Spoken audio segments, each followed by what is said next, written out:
আমরা কি একটু চান্স পাবো? আপনারা কেন চান্স পাবেন?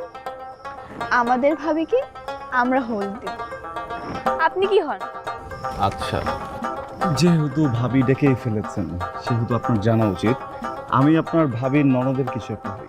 সরি, এমন বাদর খাঁচায় বন্দি করার মতো খাঁচা আমাদের কাছে নেই। আদর করে আগলে রাখলে না বুকের খাঁচায় শয়তানা বন্দী হয়ে যাবে, বুঝছেন? আমি তো জাস্ট একটা বান্দর। এই না হলো আমার নাতি। তা নাতি তোমার খাঁচা খালি আছে নাকি?